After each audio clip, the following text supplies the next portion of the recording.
For privacy reasons, names and places have been changed. This story is inspired by true events. On the morning of July 14, 2001, 33-year-old Jason Turner left his family's campsite in the vast wilderness of Adirondack Park, New York. He was gathering firewood for the evening, a familiar chore on their annual camping trip. He never returned. Despite an extensive search involving local authorities and volunteers, Jason vanished without a trace, leaving behind only a set of footprints leading into the dense woods. For 22 years, his family lived with agonizing uncertainty, clinging to hope while haunted by unanswered questions. Then, in the spring of 2023, a chilling discovery was made at the old campsite, a discovery hidden in plain sight. This is the complete investigation into what happened to Jason Turner in the heart of the Adirondacks. Before we continue, let us know where you're watching from, and if you enjoy this content, consider liking and subscribing to our channel. Now let's continue. The Adirondack Mountains of New York State, a sprawling wilderness of dense forests, pristine lakes, and rugged peaks. For Jason Turner, a 33-year-old accountant from Albany, it was a cherished escape. He loved nothing more than packing up the family station wagon and heading into the park with his wife, Taylor Brooks, and their 2 young children. Home videos show a smiling Jason teaching his son to fish, roasting marshmallows with his daughter around a crackling campfire, and capturing the breathtaking scenery with his camcorder. He was, by all accounts, a devoted father and husband, a man who lived for his family. In the summer of 2001, the Turners embarked on what they anticipated would be another idyllic camping trip. They chose a secluded spot near Lake Pleasant, a popular destination known for its tranquil beauty. Taylor, in archival footage from a local news report shortly after Jason's disappearance, described the excitement of setting up camp, the children's laughter echoing through the trees. She recalled Jason's infectious enthusiasm as he organized their gear and planned hiking trails for the next day. The day Jason vanished began like any other day of their trip. The family enjoyed a leisurely breakfast, the smell of coffee mingling with the crisp morning air. Later that afternoon, as the sun began to dip below the towering pines, Jason announced he was going to gather more firewood. He grabbed his axe and a canvas bag, kissed Taylor and the children goodbye, and headed into the woods. It was a routine task, one he had performed countless times. He promised to be back before dusk. As twilight deepened and Jason failed to return, a knot of worry tightened in Taylor's stomach. She called out his name, her voice swallowed by the vastness of the forest. The children, sensing their mother's fear, grew quiet and clung to her. When darkness finally enveloped the campsite, Taylor knew something was terribly wrong. She contacted park rangers, who initiated a search. Flashlights cut through the inky blackness, the beams dancing across the trees and underbrush. The search continued throughout the night, but yielded no sign of Jason. The only clue discovered near the campsite were a set of footprints leading into the woods. The prints, clearly Jason's, ended abruptly, as if he had simply vanished into thin air. The disappearance of Jason Turner left a gaping hole in the lives of his family and friends. His children, too young to fully comprehend the tragedy, were left without a father. Their innocent questions about his whereabouts went unanswered, their childhood memories forever tainted by the shadow of his absence. The mystery of the vanishing footprints haunted the investigators and the community, a chilling reminder of a loving father who walked into the woods one afternoon and never returned. The initial investigation into Jason Turner's disappearance was hampered by the challenging terrain and the lack of witnesses. Park rangers, aided by local police and volunteers, combed the dense woods surrounding the campsite. They employed search dogs, helicopters, and even divers to scour Lake Pleasant, but found no trace of Jason. Investigators meticulously documented the scene, photographing the campsite, the abandoned firewood bag and axe, and the enigmatic footprints. The prints, analyzed by a forensic specialist, confirmed they belonged to Jason. Their abrupt end, however, offered no explanation for his disappearance. Investigators conducted extensive interviews with Taylor Brooks, Jason's wife, and other family members. They also questioned fellow campers and park employees, hoping to glean any information that might shed light on Jason's whereabouts. Every lead was pursued, every witness statement scrutinized, but nothing concrete emerged. Theories abounded. Some speculated that Jason had become lost in the vast wilderness, succumbing to the elements or an accidental fall. Others suggested a possible animal attack, although no signs of a struggle were found. The possibility of foul play was also considered, but the absence of a body and any indication of violence made it difficult to pursue this line of inquiry. Sheriff Aria Simmons, who would later reopen the case, recalled in a recent interview the immense frustration felt by the original investigative team. The Adirondack Park, with its vast expanse and rugged terrain, presented a formidable challenge. The lack of physical evidence, beyond the footprints, made it nearly impossible to determine what had happened to Jason. Every avenue of investigation seemed to lead to a dead end. As weeks turned into months, the search efforts were scaled back. The case, though never officially closed, gradually grew cold. The family, left with unanswered questions and a profound sense of loss, struggled to come to terms with the ambiguous fate of their beloved husband and father. The mystery of Jason Turner's disappearance lingered over the community, a chilling reminder of the uncertainties that lurk beneath the serene beauty of the Adirondack wilderness. The years that followed Jason Turner's disappearance were a slow, agonizing descent into uncertainty for his family. His children, barely old enough to understand his absence, grew up with a void where their father should have been. Now adults, they recall birthdays celebrated with a phantom presence, holidays marked by a lingering sadness, and a childhood punctuated by unanswered questions. Their mother, Taylor, struggled to maintain a semblance of normalcy, shielding them from the constant speculation and rumors that swirled around the case. The children, in present-day interviews, speak of the emotional toll of growing up without a father, the feeling of being robbed of a fundamental part of their lives. They describe the recurring nightmares, the anxieties that plagued them, and the constant yearning for answers. They clung to fragmented memories of their father, his warm smile, his infectious laughter, the bedtime stories he used to read. These precious memories, though fading with time, became their most cherished possessions. The family never gave up hope of finding Jason. They kept his memory alive, sharing stories and photos with anyone who would listen. They participated in annual vigils for missing persons, clinging to the belief that one day they would finally know what happened to him. They contacted law enforcement agencies periodically, pleading for the case to be revisited, for any new leads to be explored. Their persistence, though admirable, yielded little in the way of concrete results. The Adirondack region, while known for its breathtaking beauty, had also witnessed its share of unexplained disappearances over the years. While none mirrored the specific circumstances of Jason's case, they contributed to a sense of unease and vulnerability within the community. The vastness of the wilderness, once a source of solace and adventure, now seemed to harbor a dark secret, a reminder of the fragility of life and the unpredictable nature of fate. The fear that Jason's disappearance might never be solved became a shared burden, a chilling testament to the power of the unknown. As the years passed, advancements in forensic science offered a glimmer of hope for cold cases like Jason's. DNA technology, in particular, had made remarkable strides, allowing investigators to extract and analyze genetic material from even the most degraded samples. The possibility that new forensic techniques could unlock the secrets of the past, bringing closure to families like Jason's, began to gain traction within law enforcement agencies across the country. This technological evolution, coupled with the unwavering determination of Jason's family and a dedicated team of investigators, would eventually pave the way for a shocking discovery that would shatter the silence and bring the long-dormant case back to life. The decision to revisit the Jason Turner case in 2023 was prompted by two key factors: the unwavering persistence of Jason's children, now adults themselves, and the significant advancements made in forensic DNA analysis. Sheriff Aria Simmons, newly appointed and determined to tackle the county's backlog of cold cases, saw an opportunity to apply cutting-edge technology to a case that had haunted the community for over 2 decades. The original campsite, long abandoned and reclaimed by nature, became the focus of renewed investigative efforts. Armed with modern surveying equipment and a team of forensic specialists, investigators meticulously mapped the area, searching for any overlooked clues.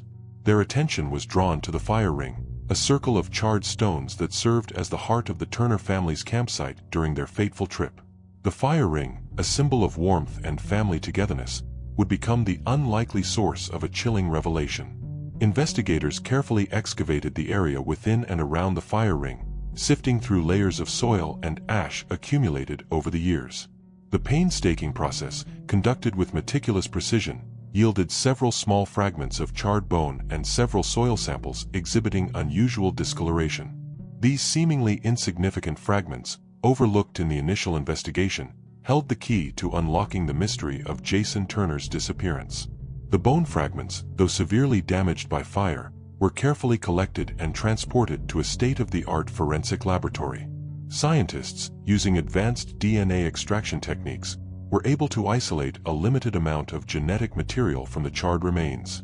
The DNA profile, though incomplete, was compared to samples provided by Jason's children. The results confirmed a match, proving beyond a doubt that the bone fragments belonged to Jason Turner.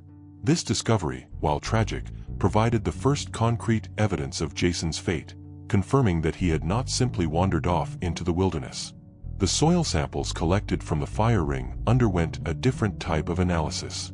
Forensic scientists, using a technique known as touch DNA analysis, were able to isolate skin cells present in the soil. This technique, which had not been available in 2001, allows for the identification of individuals who have come into contact with a particular surface. The DNA profile generated from the skin cells did not match Jason Turner. Instead, it revealed the presence of a second individual, an unknown male, at the fire ring. This unexpected discovery sent shockwaves through the investigation, transforming a missing person case into a potential homicide. The presence of another person's DNA at the scene, mixed with Jason's remains, suggested a sinister scenario, one that had not been considered in the initial investigation. For Jason's family, the discovery of his remains brought a mix of grief and a renewed sense of hope. While the confirmation of his death was devastating, it also provided a sense of closure, ending years of agonizing uncertainty. The presence of the unknown DNA, however, ignited a new set of questions, a new mystery to unravel. The discovery marked a crucial turning point in the investigation, shifting the focus from a search for a missing person to the pursuit of a killer. Sheriff Aria Simmons, a seasoned investigator with a reputation for meticulousness, took the helm of the reinvigorated Turner case. The unknown DNA profile extracted from the fire ring became her primary focus. The profile, while a significant breakthrough, presented a formidable challenge. It didn't match any profiles in existing criminal databases, leaving investigators with a seemingly insurmountable obstacle. Simmons and her team began a painstaking process of elimination. They compiled a list of individuals who may have had contact with Jason Turner, including family members, friends, colleagues, and anyone who had been in the vicinity of the campsite around the time of his disappearance.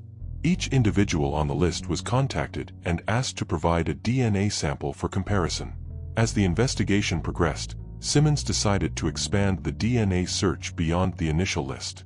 Recognizing the limitations of relying solely on known associates, she initiated a familial DNA search, a technique that allows investigators to identify potential relatives of an unknown individual based on shared genetic markers. This wider net, though more time-consuming, offered the possibility of uncovering a connection that had previously gone undetected. The familial DNA search ultimately led investigators to a partial match, pointing towards a paternal lineage within Jason Turner's extended family. This crucial piece of information narrowed the field considerably, focusing attention on a small group of individuals related to Jason through his wife, Taylor Brooks. Among this group was Sean Elliott, Jason's brother-in-law. Elliott, a seemingly unremarkable figure, had been briefly interviewed during the initial investigation in 2001. At the time, he had provided an alibi, claiming he had been out of town on the day of Jason's disappearance. His alibi, though never fully corroborated, had not been challenged. Now, over 2 decades later, Elliott was back in the spotlight. Investigators delved into Elliott's background, scrutinizing his relationship with Jason and Taylor. Interviews with family and friends painted a picture of a complex dynamic between the two men. While outwardly cordial, there were undercurrents of tension, fueled by perceived slights and unspoken resentments. The nature of these tensions, however, did not initially suggest a motive for murder.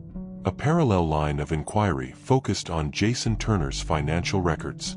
Investigators discovered that Jason had a substantial life insurance policy, naming his wife, Taylor Brooks, as the sole beneficiary. The policy, worth a considerable sum, provided a potential motive for foul play. The combination of the DNA match linking Sean Elliott to the fire ring and the existence of a significant life insurance policy raised serious questions about the nature of Jason's disappearance. Investigators began to suspect that the seemingly accidental vanishing of a loving father might, in fact, be a carefully orchestrated murder driven by greed. The investigation now centered on Sean Elliott and Taylor Brooks. Investigators meticulously pieced together a timeline of their movements around the time of Jason's disappearance, searching for inconsistencies and corroborating evidence. Financial records were examined, phone calls traced, and witness statements re-evaluated. The net was closing in, and the stage was set for a dramatic confrontation that would finally expose the truth behind the decades-old mystery. The interrogation of Sean Elliott began like many others, a seemingly routine questioning of a person of interest. Detectives, armed with the DNA evidence linking Elliott to the fire ring and the knowledge of Jason Turner's life insurance policy, approached the interview with a quiet confidence. They laid out the facts, presenting the scientific evidence and the financial details in a calm, methodical manner. Initially, Elliott maintained his innocence, reiterating the alibi he had provided over 2 decades earlier. He denied any involvement in Jason's disappearance, claiming he had barely seen his brother-in-law in the months leading up to the camping trip. As the interrogation progressed, the detectives subtly shifted their tactics. They began to introduce inconsistencies in Elliott's story, highlighting discrepancies between his initial statement and the information gathered during the renewed investigation. They presented him with the irrefutable DNA evidence, explaining the scientific process and the statistical certainty of the match. They emphasized the fact that his DNA, mixed with Jason's remains, placed him at the scene of the crime. The weight of the evidence, coupled with the detectives' relentless questioning, began to chip away at Elliott's composure. His denials became less forceful, his explanations more convoluted. He fidgeted nervously, avoiding eye contact, his body language betraying his growing unease. The turning point came when detectives presented evidence of communication between Elliott and Taylor Brooks in the days leading up to and following Jason's disappearance. Phone records revealed a series of calls and text messages between the two, a pattern of communication that had not been disclosed during the initial investigation. Confronted with this new information, Elliott's carefully constructed facade began to crumble. He stumbled over his words, offering contradictory explanations for the calls and messages. The detectives, sensing his weakening resolve, pressed their advantage. They presented a hypothetical scenario, suggesting that perhaps Elliott had accidentally harmed Jason during an argument and, panicked by the consequences, had disposed of the body. This carefully crafted suggestion, designed to offer Elliott a seemingly less culpable narrative, proved to be the catalyst for his confession. In a low, almost inaudible voice, Sean Elliott finally admitted to killing Jason Turner. He described a premeditated ambush, waiting for Jason to return to the campsite after gathering firewood. He confessed to striking Jason with an axe, killing him instantly.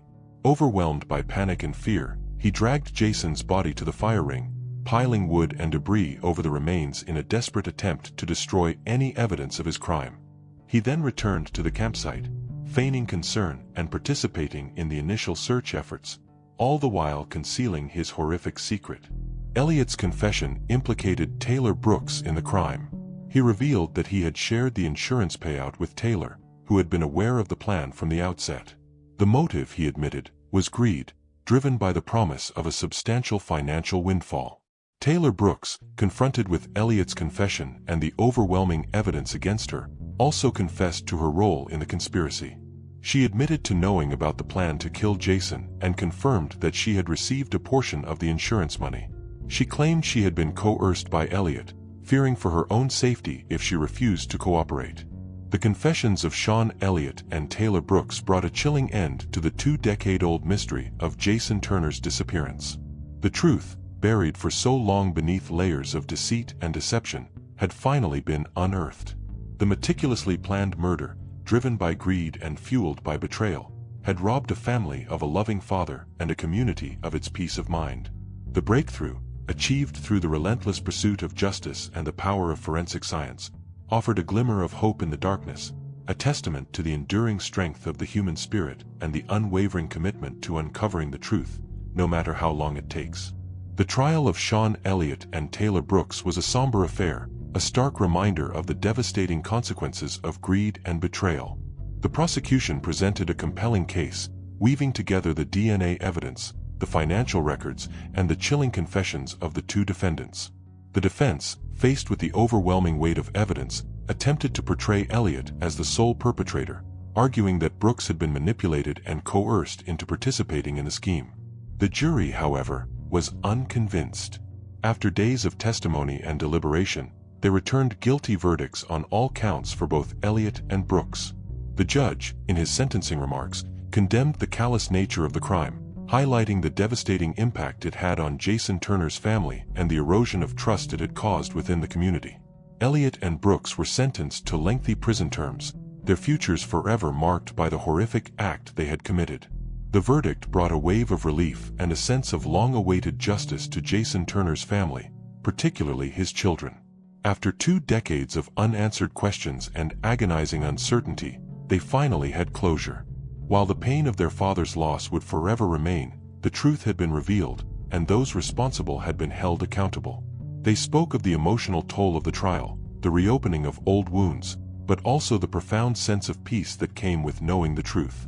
They expressed gratitude to Sheriff Simmons and the investigative team for their unwavering dedication and to the advancements in forensic science that had made the breakthrough possible. The resolution of the Jason Turner case underscored the critical role of forensic science in solving cold cases. The ability to extract and analyze DNA from degraded samples, a technique unavailable in 2001, had been instrumental in identifying Jason's remains and linking Sean Elliott to the crime scene. The case served as a powerful example of how advancements in technology, coupled with the persistence of investigators and the unwavering hope of families, can bring justice to victims and closure to their loved ones, even after decades of unanswered questions. Sheriff Simmons, reflecting on the case, emphasized the importance of perseverance in the pursuit of justice. She spoke of the dedication of her team, their commitment to uncovering the truth, and their unwavering belief that even the coldest of cases could be solved. She acknowledged the challenges faced by law enforcement in investigating cases with limited evidence and the crucial role that advancements in forensic science play in overcoming these obstacles. The case, she said, served as a reminder that justice, though sometimes delayed, is never truly out of reach. The story of Jason Turner is a tragedy, a tale of a life cut short by greed and betrayal. It is also a story of resilience, of a family's unwavering determination to find answers and the enduring power of hope in the face of unimaginable loss. The resolution of the case, though bittersweet, brought a measure of peace to a community haunted by a 2-decade-old mystery. The memory of Jason Turner, the loving father, the devoted husband, the avid camper, will forever live on in the hearts of those who knew and loved him. His legacy, however, will also serve as a stark reminder of the darkness that can lurk beneath the surface of ordinary lives and the importance of seeking justice for those who have been silenced.